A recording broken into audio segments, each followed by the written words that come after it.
Welcome to Skincare with Belgi. It is good to see you again.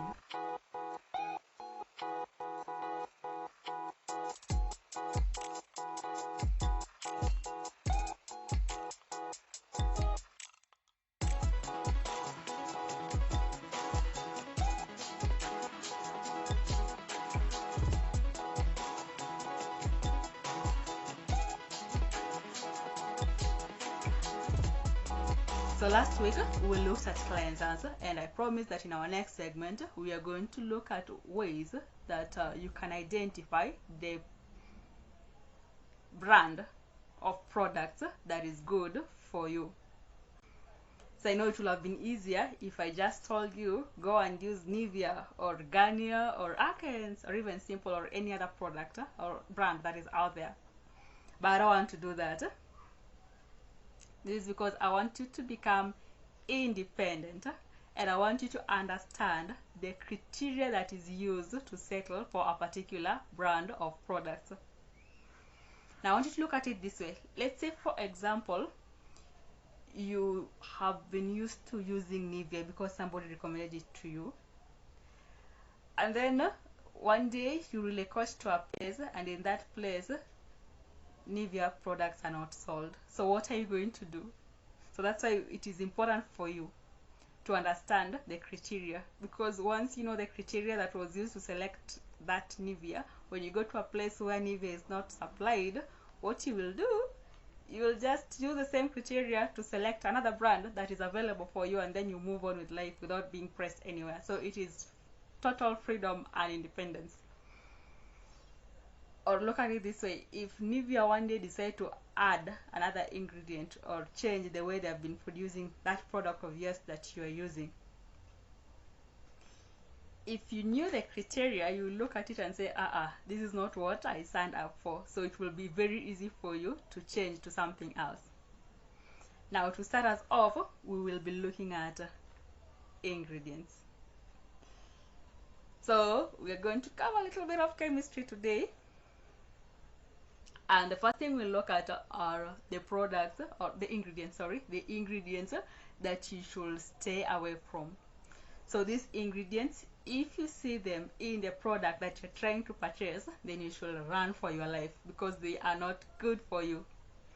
So the first ingredient, we have what we call denatured alcohol. Kindly take note, it is denatured alcohol. Not some people just say alcohol in general is bad, but it's not alcohol in general. It is denatured alcohol. So the reason why we have denatured alcohol in products is because denatured alcohol is supposed to act as a solvent, and it makes it easier for the product you're using to spread on your skin, and then it also makes it easier for the active ingredients in the product to penetrate your skin. So it does this by thinning the layer of your skin. It reduces the oil on your skin, so it's like it is opening them up for other products. But now that is where the problem comes. The first thing is denatured alcohol, it evaporates very quickly, and as it evaporates, it goes away with the moisture in your skin, that is the water in your skin. So what happens, your skin becomes dry, and you know the effects of having a dry skin. We covered that in the first video. And then the second thing, as it thins the skin to allow for the penetration of other ingredients, it is actually destroying your skin barrier, and it is destroying your oil barrier, that is the natural oils. So it is somehow interfering with your collagen structure, and so this leads to premature aging. So denatured alcohol is not good for you. So how do you identify it in a product? Mostly in the ingredient list, they are labeled as either ethanol, SD alcohol, or alcohol denat. Then the second product you should stay away from, that is the second ingredient, the second ingredient you should stay away from is what we call fragrance. Now the reason they put fragrance in products is for marketing. We all love something that smells nice because it has a way of soothing you. Then it can also give you memories. So sometimes when you smell something, you retain it as a memory. But now, fragrance does not have any other benefit for you. It doesn't do anything for your skin. That is, any value. It does not add value to your skin. But the problem with it is, fragrance have a lot of components, and most of them are allergens. So at the end of the day, when you have fragrance in your product, it is going to cause your skin to react to some things. It's an allergen. So the first thing, the most immediate one, you can experience what we call contact dermatitis. Now, contact dermatitis is a condition where you have rash and you experience itchiness and redness as a result of exposing your skin to a particular product. So the first thing fragrance does is it causes contact dermatitis. But sometimes you can use it and you realize that you are not reacting. So it also has a way, okay, you might not react with it immediately, but it affects you in a way that you will react with it later. So it can either cause your skin to become allergic to other products. So when you're using the product, you're not feeling anything, but all of a sudden you realize that you cannot use any other product or a particular thing because you're now reacting to it as a result of the fragrance. And then it can also cause your skin to become sensitive to sunlight. So as a result of the fragrance in your product, when you walk out there, you realize that the sun on your skin is irritating you. Yeah, and some of the ways that you can use to identify fragrance in your product, it is usually identified by words such as perfume. Then you have things such as linalool, limonene, we have menthol, and other things such as balsam of Peru, and it can also contain other allergens such as cinnamates and cinnamic aldehyde. So there are many, but those are the basic ones. And then we have a problem with fragrance again. According to the FDA cosmetics, the FDA body that regulates cosmetics standards, it is not a must for a brand to record the fragrance that they are using. Initially it was left that way because it was assumed that that is a secret that helps the brand to have something special. You know, you don't want to share why your perfume or your oil smells so nice. They are assuming it's supposed to be a secret. But now that is a problem because right now, if you go, okay, they're not mandated to write the fragrances they've used. So sometimes you can go and get a product, when you smell it, you don't feel any scent. But it does not mean that it does not have scent. Sometimes it has some allergens that suppress the smell of other products that they have used in there. But since they have not recorded, you will not know it is there and you will still use it and react with it. So if you want to be safe, you should go for a product that they have written fragrance free. So just because you cannot smell the scent doesn't mean it is not there. So they have to write fragrance free. And you have to be careful because nowadays you have a lot of imitations. If people know that you want something that does not have fragrance, then they're just going to write fragrance free, but it has fragrance. So make sure you have the original product so that you do not suffer from this. At the end of the day, especially if you have sensitive skin or dry skin, stay away from fragrance. But generally, just try and stay away from fragrance. It's not good for you. Then the third thing you should stay away from is what we call essential oils.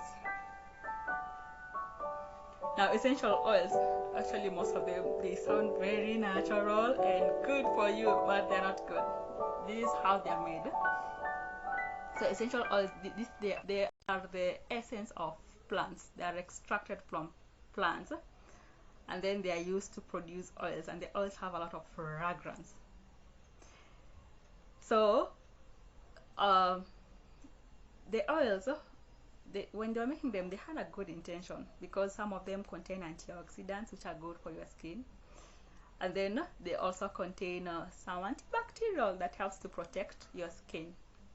But they contain a lot of fragrance. For example, you have things such as maybe lemon essential oils, peppermint essential oils. No, you've heard of such things. Jasmine essential oils. Now it sounds good, but since it contains a fragrance, at the end of the day it's going to affect you in the same manner as fragrance. Some of these essential oils, they contain things such as the linalool, the one you mentioned. They contain limonene, they contain eugenol, things of the sort. So at the end of the day, the essential oils, they also cause irritation on your skin. So if you see your product has essential oils, just forget about it. Okay, majorly those are the things you should stay away from, the basic ones you should stay away from. So you might be asking me, okay, so what should we go for, especially in this case that we are talking about cleansers. So we already mentioned some in the first video, things such as salicylic acid, glycerin, hyaluronic acid, basing on the need of your skin. That is, if your skin is sensitive, if your skin is normal or dry or oily or combo. But some other things that can be in your cleanser, we have things such as water. So if you see water as an ingredient for your cleanser, that is okay. We have something else called sodium laureth sulfate. Now this one also, there's a misconception around it. People always say that it is bad, but it is not bad. It is actually a gentle detergent and it is good for your face. Take note, it is sodium laureth with a TH at the end. Sodium laureth sulfate, that is good. The one that is not so good for your face is lauryl sulfate. But it's not that it is bad, it's just that it is slightly harsher than laureth. So lauryl is good for the rest of the body, but not for the face. So if you see sodium laureth sulfate, then that is good. Then the other thing that is good, we have fatty alcohols. So alcohol that is fatty is good for you. Fatty alcohol such as cetyl alcohol, that is good, you can use it. And then the final thing, the other final general thing is preservatives, that is parabens. So mostly you might have heard people saying, oh, you should not use preservatives in your products, don't have parabens. So when you're using a product, if it is not preserved, and this product has water, so it is going to get bacteria, it can get fungus in there. When you use it on your skin, you'll get the infections from bacteria and the fungi. So it is safe for the product you're using to have a preservative, and the best preservative is actually the parabens. So there are other many good things that can be in your product, but at least with those basic ones, it is easier for you to make a decision on which ingredient should be in your product. And once you understand those ingredients, you can now go and look at the different brands that are producing the different products, and then look at their ingredient list, and then you will know that from this list, I want to settle for Nivea, or I want to settle for Simple, or I want to settle for CeraVe, or anything that you see that meets what you're looking for. So I hope you have learned something, and you're going to use the knowledge to buy the right brand of product in wherever place you usually buy. Thank you for tuning in. Until next time, goodbye and the Lord bless you.